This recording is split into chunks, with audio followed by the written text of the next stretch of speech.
गर्दन के टूटने की आवाज इस बोतल से ही है।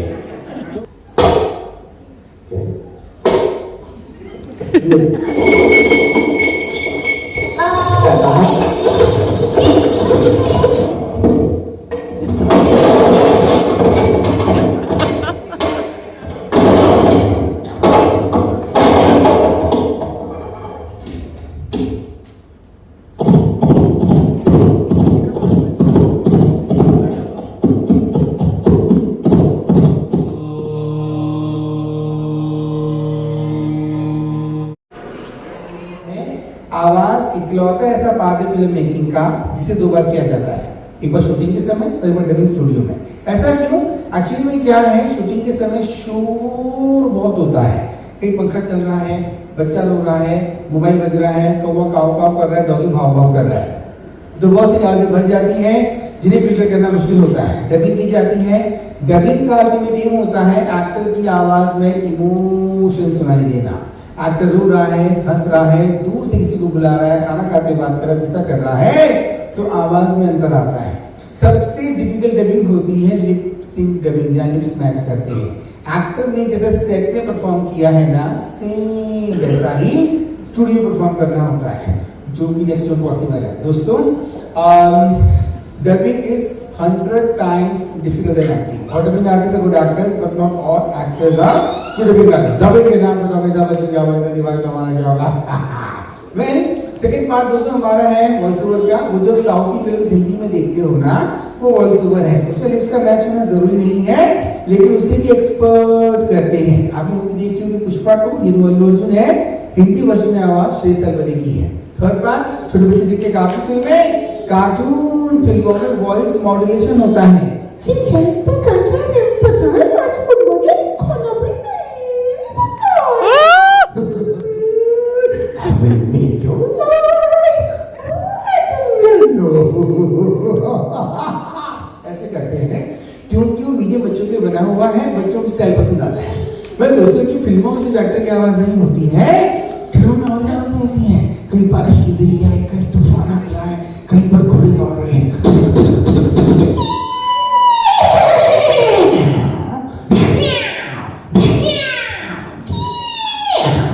इसे कहा जाता है फॉली साउंड। हम काम करते हैं, आपको वीडियो दिखाएंगे, वो साउंडलेस है, साउंड माइक से भरेंगे। ये बहुत सेंसिटिव माइक है, ये वाटर ड्रॉप को, पिन ड्रॉप को, या फिर पेशेंट एम्बुलेंस में होता है ना,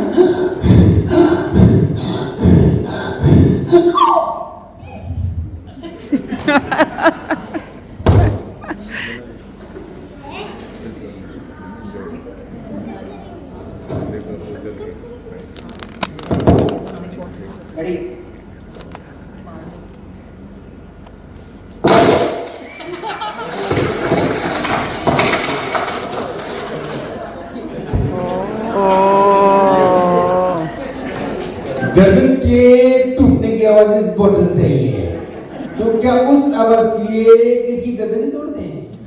दोस्तों, आप लोग जितनी भी आवाजें सुनते हैं A to Z, सारी आवाजों को स्टूडियो में क्रिएट करते हैं। इसके पीछे 3 कारण है। पहला ये जो हमारा फ्लोर होता है दोस्तों, ये लकड़ी का बना होता है, तो इसमें दोस्तों ग्लास की टूटने की आवाज नहीं आ सकती है, हमारी वुड्स की आवाज नहीं आ सकती है, लिमिटेशन है। दूसरा ये कि रियल आवाज से रिकॉर्ड करना नेक्स्ट टू इम्पॉसिबल है। अगर कोई घोड़ा दौड़ रहा है तो पाँव में कैसे माइक सेट करोगे, वो छोड़ो। अगर कोई शेर दहाड़ रहा है, उसके मुंह में कौन माइक घुसाएगा, राइट? दोस्तों, तीसरा इम्पोर्टेंट कारण ये है कि रियल आवाज बहुत ही पूरी होती है। Film making is a business. आवाज को अट्रैक्टिव बनाने के लिए एनिमेशन किया जाता है, जो कि एक्चुअली में स्टूडियो में ही पॉसिबल है। कैसे करते हैं? Have a look. Films that I apprenticed on was The Empire Strikes Back. That one was a landmark for me because that got me motivated to do Foley.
इतना जोरदार लग नहीं सकता, लेकिन हमको इफेक्ट साउंड में देना होता है। ओके तो जैसे कि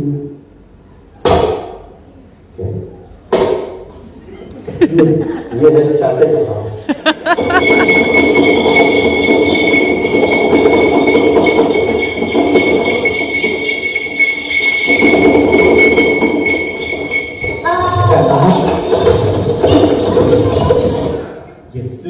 म्यूजिक हमारी इंडस्ट्री की जान है। आपको पता है हमारी Indian films around the world में 197 कंट्रीज दिखाई जाती हैं और पूरे वर्ल्ड में कंट्रीज कितनी है?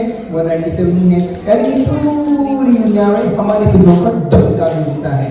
हमारे गाने चाइनीज गा रहे हैं।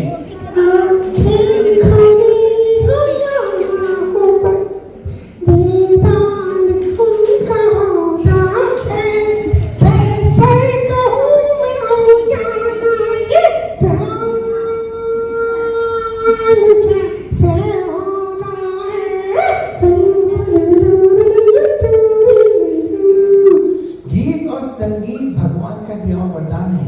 अगर आप में है तो कोई आपसे छीन नहीं सकता और आप किसी को दे नहीं सकते। एक्टर का बच्चा एक्टर बन सकता है, लेकिन सिंगर का बच्चा सिंगर बन जाए ये जरूरी नहीं है। भगवान ने सुर दिया है तो ही वो गा सकता है। दोस्तों, सुर की मार भी कमाल की होती है।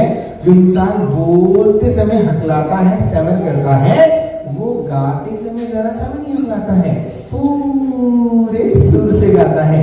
पंडित जी जब मंत्र बोलते हैं, ओम सर्वमंगल मांगल्ये शुभे सर्वार्थ साधके शरण्ये त्र्यंबके गौरी नारायणी नमोस्तुते, हमेशा सुर के साथ बोलते हैं। जानते हैं क्यों?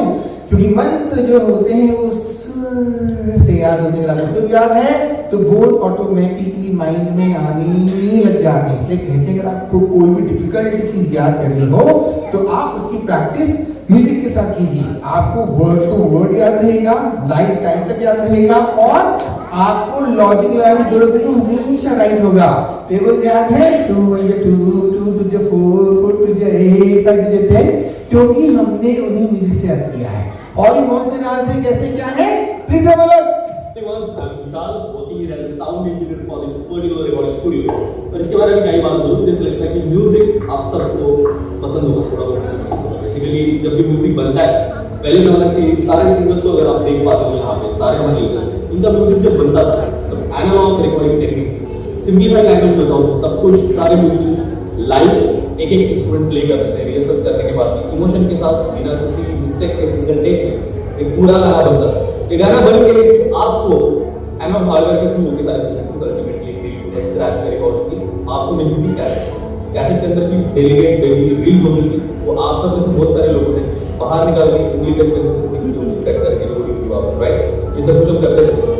इसके पहले का ग्रैमी अवार्ड उसी नाम पर डिजाइन किया जाता है। स्टूडियो डेवलप किया होता है, सॉफ्टवेयर आ गए, आज एआई के कॉल्स हुए। आज का गाना जब बनता है 90-95% केसेस सॉन्ग्स की बात कर रहा हूँ, इसके अंदर 70-80% सॉन्ग जो होता है वो हम ट्राई करने की प्रोग्राम करें